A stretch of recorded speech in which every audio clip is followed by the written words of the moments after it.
Hi guys, it's me. I'm Angel, and we're back with another video. Today's video is gonna be about Adam's family, and the couple is going to be Debbie and Fester.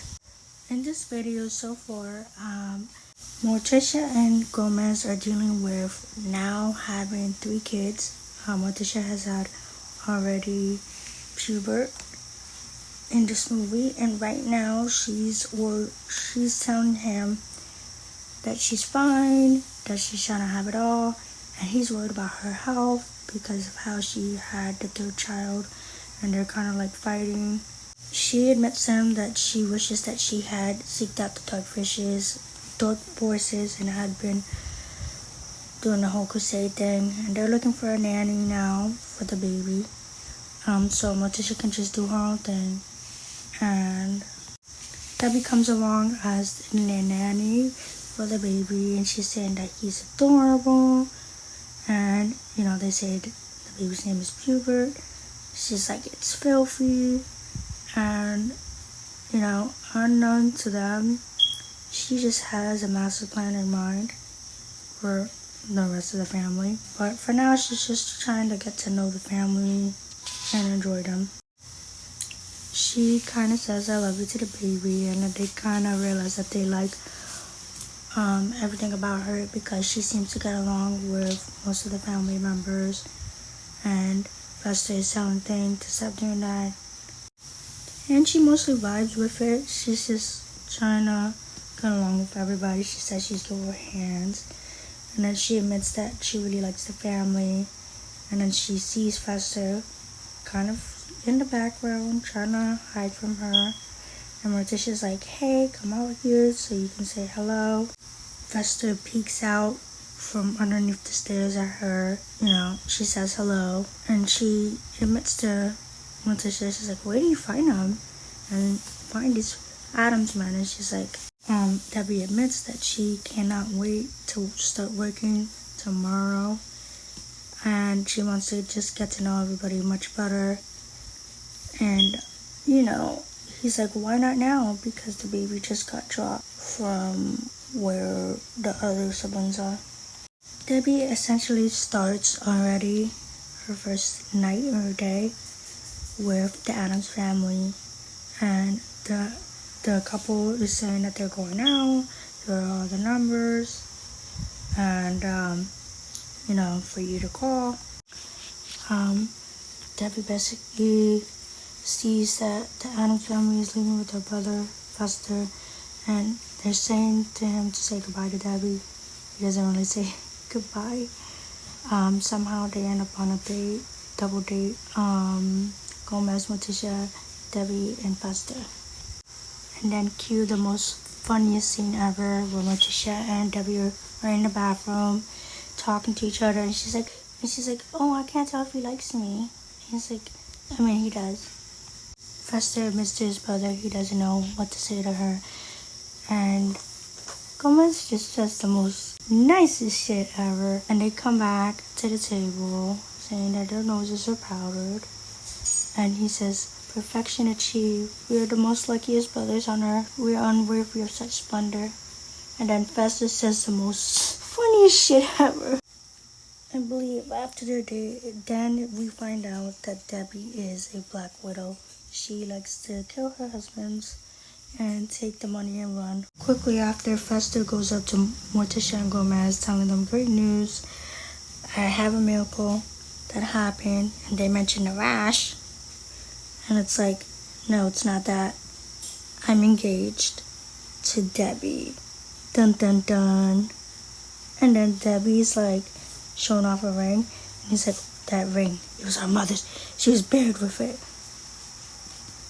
And cute Debbie with the shovel like an icon. So to celebrate the engagement, they all decide to come out with a cake for the wedding for both Fester and Debbie. And inadvertently Lutz had done something that he wasn't supposed to. And now here they are at the wedding ceremony, and Fester is saying his vows, saying he'll declare his unending love to her and that he will worship her forever and be together with her forever. And then she says ditto. The getaway car at the wedding, they say they're gonna have a wonderful life together. And she says, yes, I am.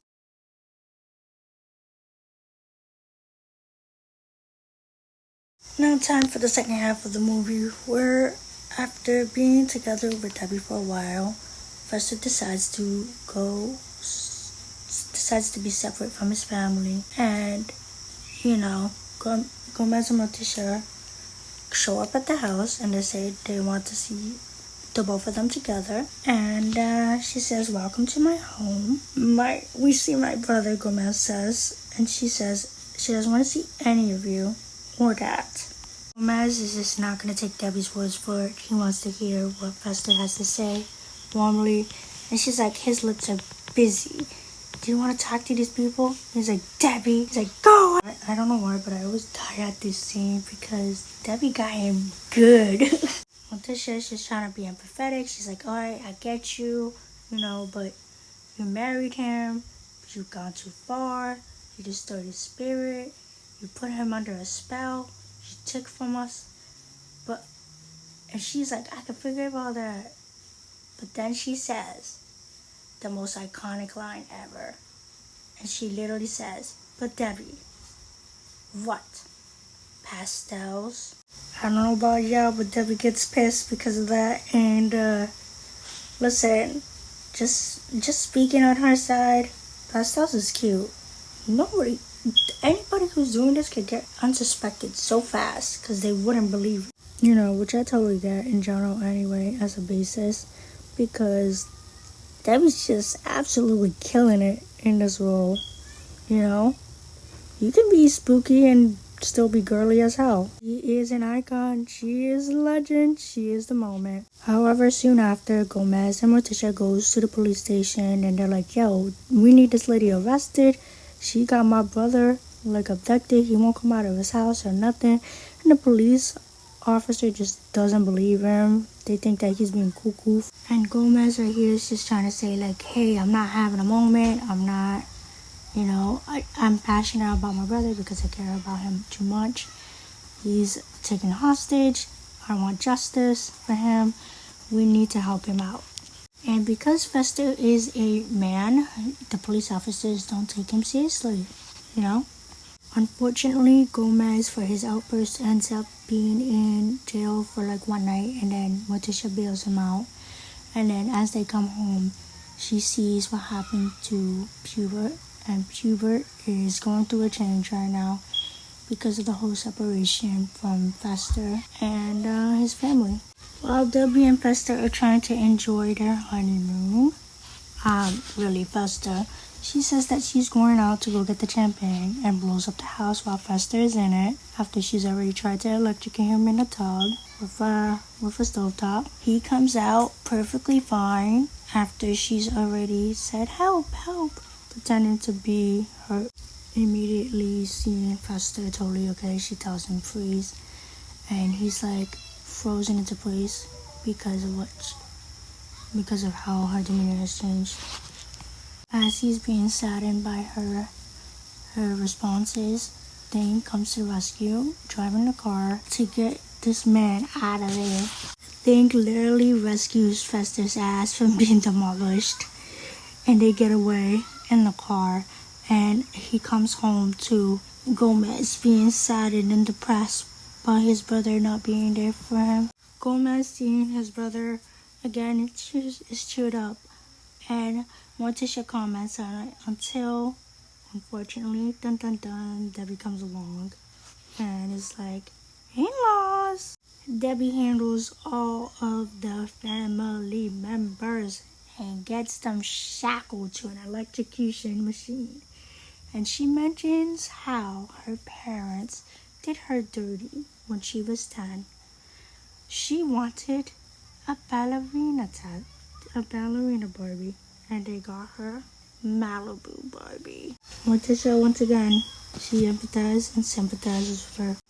She then admits that, because of the atrocity that they calls to her, she decides to make her parents be a lovely little present that you see at the graveside. Debbie then mentions her first husband, how he was a total sweetheart, but then he would never have time for her. She then takes the time to mention her second husband, the senator, and about how he would always take the time to take care of his country, love the state. But what about her? What about her? Then she mentions Festa, and then she puts up this goofy ass picture. Debbie just starts killing it with her veiled monologue and just goes on and be like, dear Daddy, if you love me, really love me, you know, I yearn, ache, and shock. She finishes her speech, and then Gomez and Morticia try to say goodbye to each other as Debbie starts her electrocution machine.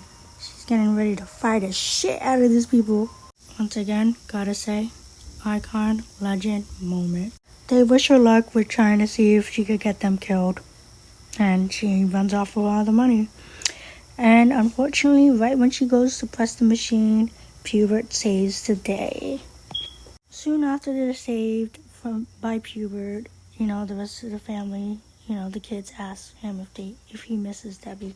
He admits yes, and then their sister-in-law comes through. Correction, new cousin, sorry. The nanny comes through, and she's Fester's type. Yo! He was liking her.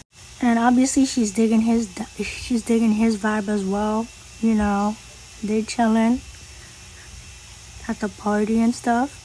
And they're celebrating everybody together. Wednesday actually made a new friend. Wednesday's new friend tries to sympathize with Debbie, trying to say that she was sick. And she's like, she wasn't sick. She was sloppy. She admits to him that she would do it differently if she was having a romantic interest. He's like, nah, you wouldn't. Then Debbie's hand shoots out from the ground.